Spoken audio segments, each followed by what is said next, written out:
बात उस समय की है जब पांचों पांडवों को वनवास हो गया था। वनवास जाने से पहले पांडवों ने भगवान श्री कृष्ण से पूछा, हे श्री कृष्ण, अभी यह द्वापर युग का अंत काल चल रहा है।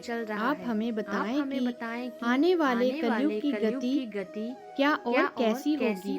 तब भगवान श्री कृष्ण कहते हैं कि मैं तुम्हें इसका सीधा सा उत्तर नहीं दे सकता, लेकिन इतना कहूँगा कि तुम पांचों भाई वन में जाओ और वन में जो कुछ भी तुम्हें दिखे मुझे आकर बताओ। फिर मैं तुम्हें उसका कलयुग में प्रभाव बताऊंगा। इसके बाद पांचों भाई वन में चले गए। फिर उन्होंने वन में जो देखा वह देखकर आश्चर्यचकित रह गए।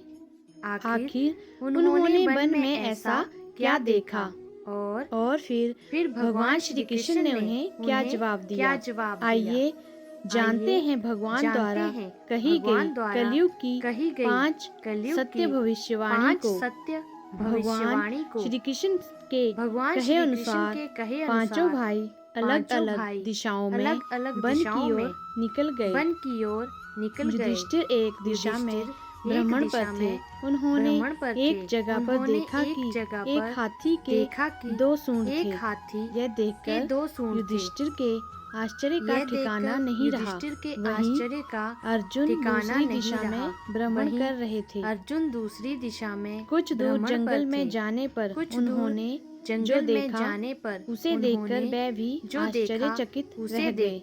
वहाँ पर उन्होंने देखा कि कोई पक्षी है जिसके पंखों के ऊपर वेदों की रचनाएं की हुई हैं और वह पक्षी मुर्दे का मांस खा रहा है। यह दृश्य देख अर्जुन कुछ समझ नहीं पाए। दोनों भाइयों की तरह भीम भी भ्रमण पर थे। उन्होंने जो देखा वह भी आश्चर्यचकित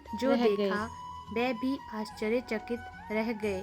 उन्होंने देखा कि एक गाय ने एक बछड़े को जन्म दिया, लेकिन बछड़े के जन्म के बाद गाय अपने बछड़े को इतना चाट रही है कि उसका बछड़ा लहूलुहान हो गया है। सहदेव भी भ्रमण पर थे। उन्होंने देखा कि एक जगह पर 6-7 कुएं हैं जिसमें पानी है और बीच में एक कुआं खाली है। बीच का कुआं काफी गहरा होते हुए भी उसमें पानी नहीं है। सहदेव को घोर आश्चर्य हुआ और वह सोच में पड़ गए कि ऐसे कैसे हो सकता है। नकुल भी भ्रमण पर थे और उन्होंने भी एक आश्चर्यजनक घटना देखी कि एक पहाड़ के ऊपर से एक बड़ी सी चट्टान लुढ़कते हुए नीचे आ रही है। वह चट्टान कितने ही वृक्षों से टकराकर उन वृक्षों को नीचे गिराते हुए आगे बढ़ रही है, लेकिन विशालकाय वृक्ष उस चट्टान को रोक ना सके। इसके अलावा वह चट्टान और न जाने कितनी ही अन्य चट्टानों के साथ भी टकराती है, फिर भी दूसरी चट्टानें भी उस चट्टान को रोक ना पाए। अंत में वह चट्टान एक अत्यंत छोटे से पौधे से टकराकर, अर्थात उस छोटे से पौधे का स्पर्श पाते ही ठहर जाती है। इसके बाद पांचों भाई एक जगह एकत्रित हुए और शाम को भगवान श्री कृष्ण के पास जाकर उन्होंने अपने अनुभव श्री कृष्ण जी को सुनाए। सबसे पहले युधिष्ठिर ने कहा, मैंने तो पहली बार 2 सूंड वाला हाथी देखा। यह मेरे लिए तो बहुत ही आश्चर्यजनक था। तब भगवान श्री कृष्ण कहते हैं कि प्रिय पांडवों, अब तुम कल्कि काल, जिस युग में भगवान श्री विष्णु कल्कि अवतार लेंगे, उस युग की यानी कलयुग की बातें सुनो। तब भगवान श्री कृष्ण ने कहा कि कलयुग में ऐसे लोगों का राज्य होगा जो दोनों ओर से शोषण करेंगे, बोलेंगे कुछ और करेंगे कुछ और, मन में कुछ और होगा और कर्म कुछ और होंगे। ऐसे ही लोगों का कलयुग में राज होगा।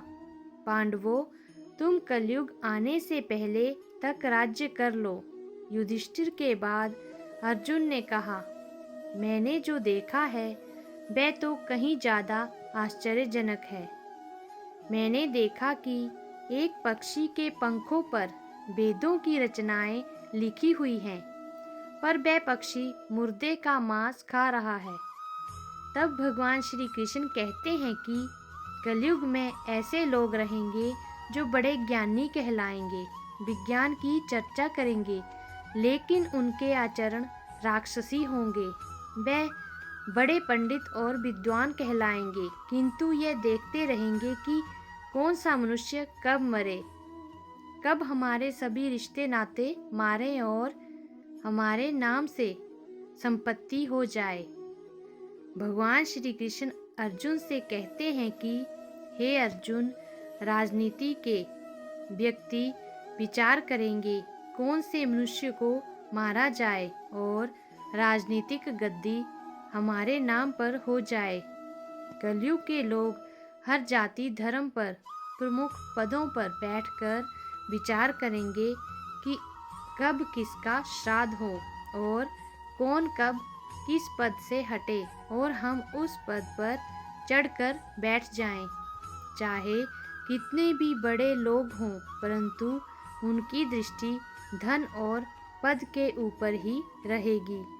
ऐसे लोगों की ही बहुतायत होगी और कलयुग में ऐसे लोगों का ही राजकाज होगा। अर्जुन के बाद भीम ने अपना अनुभव भगवान श्री कृष्ण को सुनाया। भीम ने कहा कि मैंने तो यह देखा कि एक गाय अपने बछड़े को जन्म देने के बाद इतना चाटती है कि बछड़ा लहूलुहान हो जाता है। तब भगवान श्री कृष्ण कहते हैं कि कलयुग का मनुष्य शिशुपाल हो जाएगा। कलयुग में माताओं की अपने बच्चों के लिए ममता इतनी बढ़ जाएगी कि उन्हें अपने विकास का अवसर ही नहीं मिलेगा। मोह माया में ही घर बर्बाद हो जाएगा। किसी का बेटा घर छोड़कर साधु बनेगा तो हजारों लोग उस साधु के दर्शन करने को तरसेंगे, और यदि उनके अपने बेटे ने साधु बनना चाहा तो रोएंगे कि मेरे बेटे का क्या होगा। इतनी ज़्यादा ममता होगी कि लोग अपने बच्चों को उसे मोह माया और परिवार में ही बांध कर रखेंगे। उसका जीवन वहीं खत्म हो जाएगा। तब भगवान श्री कृष्ण भीम को समझाते हुए कहते हैं कि हर मनुष्य को यह जानना जरूरी है कि वास्तव में लड़के तुम्हारे नहीं हैं, वे तो बहुओं की अमानत हैं, और लड़कियां जमाइयों की अमानत हैं।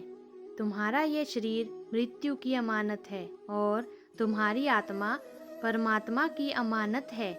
इसलिए तुम्हारा अपने शाश्वत संबंध को जानना आवश्यक है। भीम के बाद सहदेव ने भगवान श्री कृष्ण से कहा कि हे श्री कृष्ण, मैंने यह देखा कि एक जगह पर 6-7 बड़े कुओं के बीच एक गहरा कुआं बिल्कुल खाली है, जबकि ऐसा संभव कैसे हो सकता है। तब भगवान श्री कृष्ण सहदेव को जवाब में कहते हैं कि कलयुग में लोग लड़की के विवाह में, मकान के उत्सव में और छोटे बड़े उत्सवों में तो लाखों रुपए खर्च कर देंगे, परंतु पड़ोस में यदि कोई भूखा प्यासा मर रहा हो तो यह नहीं देखेंगे कि उसका पेट भरा है या नहीं। उनका अपना ही सगा भूख से मर जाएगा। परेशानी में अपने सगे रिश्ते नातों का साथ नहीं देंगे, उसे ऐसे ही परेशान देखते रहेंगे। और दूसरी ओर खुद मौज, मदिरा, मांस भक्षक, सुंदरता और जश्न में धन उड़ाएंगे, किंतु किसी के 2 आंसू पोंछने में उनकी रुचि न होगी। कहने का तात्पर्य यह है कि कलयुग में अन्न के भंडार होंगे, लेकिन लोग भूख से मरेंगे। सामने बंगले में ऐशो आराम चल रहे होंगे, लेकिन पास की झोंपड़ी में आदमी भूख से मर जाएगा। एक ही जगह पर असमानता अपने चरम पर होगी। वहीं बेटा अपने वृद्ध माँ बाप को बुढ़ापे में उन्हें नहीं देखेगा, और कुछ माता पिता भी धन के लिए अपनी औलाद में भेदभाव करेंगे। सहदेव के बाद नकुल ने भगवान श्री कृष्ण को बताया कि मैंने भी एक आश्चर्य देखा है कि एक बड़ी सी चट्टान पहाड़ पर से लुढ़की, लेकिन वृक्षों के तने और दूसरी चट्टानें भी उस बड़ी चट्टान को ना रोक पाए, किंतु एक छोटे से पौधे के स्पर्श में आते ही वह बड़ी चट्टान रुक गई। यह बहुत ही आश्चर्यजनक था। नकुल ने भगवान श्री कृष्ण से कहा कि हे श्री कृष्ण, मैं इस घटना को समझ नहीं पाया। अब आप ही बताएं यह कैसे हुआ, आखिर यह कैसे संभव है। तब भगवान श्री कृष्ण मुस्कुराते हुए नकुल से कहते हैं कि कलयुग में मानव का मन इतना नीचे गिर जाएगा कि उसका पतन होना निश्चित होगा। उसका यह जीवन धन की शिलाओं से नहीं रुकेगा, ना ही सत्ता के वृक्षों से रुकेगा। जब मनुष्य अपने जीवन के आखिरी पड़ाव में होगा, तब उसे परमात्मा रूपी अंतर ध्यान होगा कि उसका पूरा जीवन तो व्यर्थ की चीज़ों की चिंता करने में ही निकला। असली मुक्ति तो हरि नाम है। हरि नाम के एक छोटे से पौधे से ही, हरि नाम के जपने से ही मनुष्य जीवन के समस्त पापों का निवारण होगा, और हरि नाम ही मोक्ष का द्वार होगा। भक्तों, भगवान में आस्था रखें। मनुष्य का पूरा जीवन एक माया जाल है। मनुष्य को उम्र में अंतिम पड़ाव में ही एहसास होता है कि मंजिल केवल परमात्मा है। यही पड़ाव पूरे जीवन के कर्मों का लेखा जोखा दिखा देता है। इसलिए केवल हरि नाम ही कलयुग में मोक्ष पाने का एकमात्र उपाय है। कमेंट में जय श्री कृष्णा जरूर लिखें।